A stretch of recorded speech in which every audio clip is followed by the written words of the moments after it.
एक हिंदू भाई ये सुन रहे थे कि जितना सवाब अल्लाह रोजेदार को देगा और उतना सवाब रोजा खुलवाने वाले को भी अल्लाह देगा। तो हिंदू भाई बोला, सोचा आहा ये सवाब हमको कमाना चाहिए। गया घर, ये गिलास शरबत बनाया, एगो खजूर लिया, दोपहर का टाइम था, बोला बस निकलूं मैं, हम निकलते हैं, अब अफ्तारी करवाएंगे हम। मुसलमान के मोहल्ले में चलते हैं, वो जा रहा था, रास्ते में देखा मुसलमान का बच्चा आ रहा, नौजवान, पकड़ी कलाई, बोला बैठ इफ्तारी कर। बोला नहीं होने टाइम नहीं इफ्तारी कर। बोला हम वो सब कुछ नहीं सुनना चाहते हैं, इफ्तारी करो, शरबत पियो, खजूर खाओ। बोला ये कई दोपहर में इफ्तारी करवाइएगा? बोला ये सब हम कुछ नहीं जानते, तुम सवाब हमको नहीं देना चाहते हो, इसीलिए तुम रोजा नहीं खोल रहे हो, खजूर खाओ, इफ्तारी शरबत पियो। ये नौजवान बोला कि नहीं हम तो रोजा नहीं तोड़ सकते। बोला नहीं तोड़ोगे तो लट्ठी देखो, 5 लट्ठी मारेंगे हम। ये नौजवान को इतना मजबूर कर दिया कि रोजा तोड़ा। तो ये भाई हिंदू भाई बड़े खुश हुए कि चलो जितना सवाब तुमको मिला उतना सवाब हमको भी मिल गया। तो ये नौजवान बोला खाक सवाब मिला। अरे दोपहर में कहीं इफ्तारी करवाता आदमी को, इफ्तारी कराना ही था, तो जब वक्त हो जाता, सूरज छिप जाता, तब इफ्तारी कराते। तो मौजूद शामिल किराम, ये रमजानुल मुबारक के कुछ पैगाम थे जो मैंने आप तक पहुंचाया है। अल्लाह हमें सुनने से ज्यादा अमल की तौफीक अता फरमा दे, आमीन बोले अल्हम्दुलिल्लाह। ये मस्जिद का जलसा है, मस्जिद अल्लाह का घर है। ये मस्जिद को मैंने अपनी नजरों से देखा है, अभी बाहर में बहुत सारे काम बाकी है। मेरे भाइयों, जन्नत में महल कौन कौन बनाओगे, जरा हाथ को उठाओ, मैं दुआ कर दूंगा इंशाअल्लाह। पूरा मजमा तैयार, जन्नत में महल बनाएंगे इंशाअल्लाह। हैं? बनाएंगे? अच्छा मदीना भी जाएंगे? मदीना जाएंगे इंशाअल्लाह। कितने लोग जाएंगे? 5 लाख का खर्चा करना पड़ेगा। अरे बोलिए ना कि इंशाल्लाह कर देंगे। इंशाल्लाह। 5 लाख क्या है? 5 लाख क्या है? अल्लाह चाहेगा 10 लाख भी अगर खर्चा करना पड़ेगा, जो दीवाना है वो तो कर देगा। ये पैसा क्या चीज है, दौलत क्या चीज है, आखिरत के सामने, जन्नत के सामने, अल्लाह अल्लाह के रसूल की मोहब्बत के सामने ये सोना चांदी क्या है। मुसलमान तो वो है कि दीन के लिए अपनी जान को भी अल्लाह के नाम पे कुर्बान कर सकता है। बेशक ये मस्जिद बनी है अल्हम्दुलिल्लाह, जन्नत में महल बनाओ। हजरत उस्मान गनी रदियल्लाहु ताला अन्हु रावी हैं, रिवायत फरमाते हैं कि अल्लाह के रसूल ने इरशाद फरमाया, मन बना लिल्लाहि मस्जिदन बनल्लाहु लहू बैतन फिल जन्ना। जिसने दुनिया में अल्लाह का घर बनाया, अल्लाह उसके लिए जन्नत में आलीशान महल बनाएगा। इंशाअल्लाह आलीशान महल बनाएंगे इंशाअल्लाह। किसके नाम से? अपना भी घर बनाओ, अपनी माँ का भी घर बनाओ, अपने बाप का भी घर बनाओ।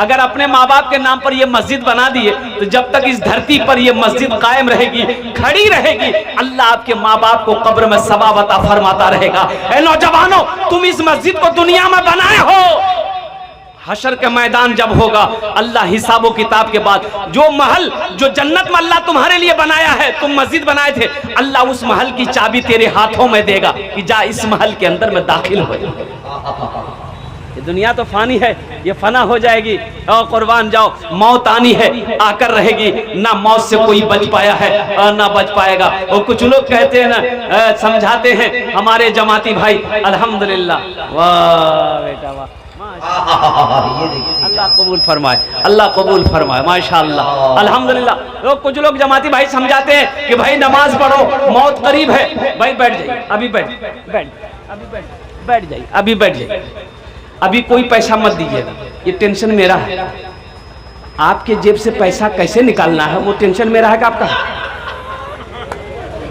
आप बैठे रहिए, हम चंदा करने के लिए खड़े हुए हैं। मजमा कम है लेकिन मजमे के अंदर में दम है, सुभान अल्लाह बोले तो माशाअल्लाह। मजमा कम है क्या हुआ, लेकिन मजमे के अंदर में दम है।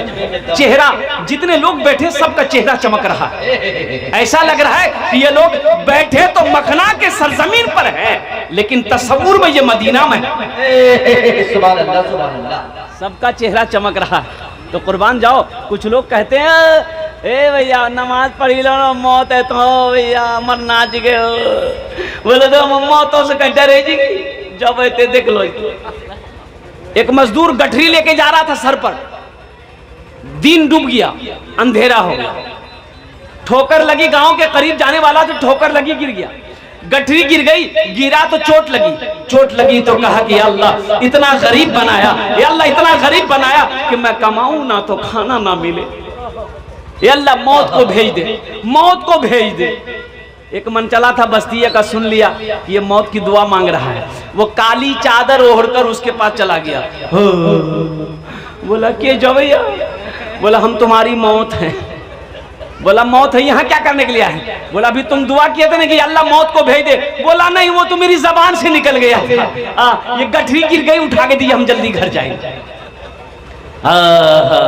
नौजवानों, मौत से ना कोई बच पाया है, ना कोई बच पाएगा। आओ आखिरत की तैयारी करो, जब मरना ही है, जब वहां जाना ही है, जब वहां हमेशा रहना ही है, तो वहां की तैयारी होना चाहिए नहीं चाहिए भाई? भाई दुनिया में 60 साल 70 साल 80 साल हम रहते हैं, यहाँ बिल्डिंग बनाते हैं, कोठी बनाते हैं, मार्बल का पत्थर लगाते हैं, ये लकड़ी वो लकड़ी का खिड़की लगवाते, दरवाजा लगवाते हैं। यहाँ 70 साल 80 साल 90 साल 100 साल 120 साल 130 साल 150 साल नहीं, कांटा नहीं थे वहां तक, 100 साल।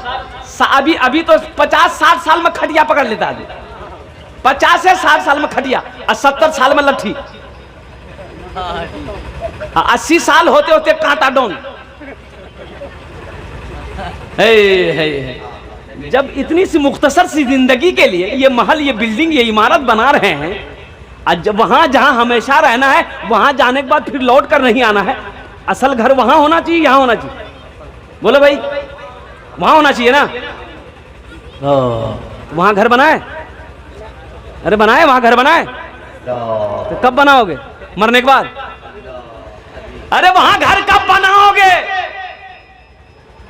एक बादशाह अपने वजीर से कहा कि भाई पता करो हमारे इलाके में बेवकूफ, जो सबसे बड़ा बेवकूफ, उसको पकड़ के लिया। तो वजीर चला गया, पूछते पूछते लोगों से, भैया बेवकूफ सबसे बड़ा बेवकूफ कौन है, सबसे बड़ा बेवकूफ कौन है? लोगों ने बताया कि ये देखो, ये जो बैठा हुआ है ना, इससे बड़का बेवकूफ तुमको कब कहीं नहीं मिलेगा। बोला वाह, मिल गया। पकड़ा कलाई, पकड़ के लिए आया, बादशाह के सामने खड़ा कर दिया कि इससे बड़ा बेवकूफ कोई नहीं, पूरे इलाके में मशहूर है। तो बादशाह खुश हो गया, अपने गले से हीरे का हार बादशाह खोला और बेवकूफ को पहना दिया कि ये मेरे तरफ से इनाम है, जाओ घूमो फिरो, किसी चीज की जरूरत हो मेरे महल में आ जाना। कुछ दिन गुजरा, कुछ महीना गुजरा, बादशाह की तबीयत अलील हो गई, बादशाह बीमार हो गया, इतना बीमार हुआ कि मरने के करीब हो गया। लोग आए देखने के लिए, तो वो बेवकूफ भी, पता चला बेवकूफ भी देखने के लिए आया। तो बादशाह के करीब ये बेवकूफ गया, तो ये बादशाह के करीब जाकर ये बेवकूफ कहता है कि यो बादशाह साहब की हाल छो? तो बादशाह बोला कि बाबू बस मेरा आखिरी वक्त है, इस दुनिया को छोड़कर हम उस दुनिया में जाने वाले, जहां जाने के बाद फिर लौट कर कोई नहीं आता। तो ये बेवकूफ कहता है कि कौन दुनिया? बोला इस दुनिया के बाद भी एक दुनिया है। तो बेवकूफ ने कहा कि और कौन कौन जा रहा है आपके साथ में? बोला कैसा बात करता रहा भाई? तो बादशाह समझ गया तो बेवकूफ है। बोला नहीं बाबू कोई नहीं, जमा कल आ जाइए। बोला बादशाह साहब अकेले जाइएगा? तो वहां नौकर चाकर भेजे, नौकर चाकर? बोला कि नहीं। बोला अच्छा बिस्तर भेजे, बिस्तर पलंग भेज लो? तो बादशाह बोला कि नहीं। फिर इस बेवकूफ ने कहा कि वहां घर बनाए, महल बनाए? तो बादशाह ने कहा कि नहीं। ये बादशाह की आंखों में आंसू आ गया इस बात से। तो बादशाह ने कहा कि नहीं, महल नहीं बनाए, वहां घर नहीं बनाए।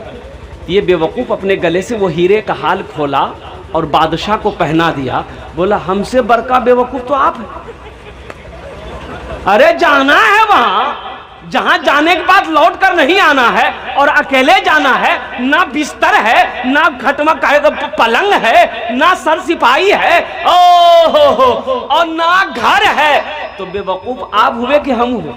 बादशाह ज़ारो क़तार रोने लगा कि हकीकत में कौन कहता है कि तुम बेवकूफ हो, कौन कहता है कि तुम बेवकूफ हो, तुमने मेरी आंखों को खोल दी। वो बादशाह सल्तनत को छोड़ा, अल्लाह की याद में निकल। अल्लाह।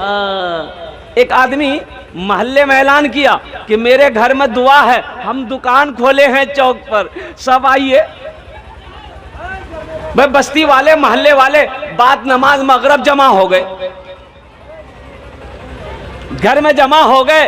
तो बस्ती वालों ने देखा कि भाई मौलवी साहब तो है नहीं, तो दुआ करेगा कौन। तो जो बुलाया था उससे बोला कि भाई मौलवी साहब तो है नहीं, दुआ कौन करेंगे। अल्लाह। भाई दुरूद शरीफ पढ़िए आप लोग, भाई लाइव दुरूद शरीफ पढ़े आप लोग। अल्लाहुम्मा सल्ली अला मुहम्मदिन अब्दिका व रसूलिका व अलल मोमिनीन वल मोमिनात व अलल मुस्लिमीन वल मुस्लिमात सल्लल्लाहु अला नबिय्यिल उम्मी व आलिहि।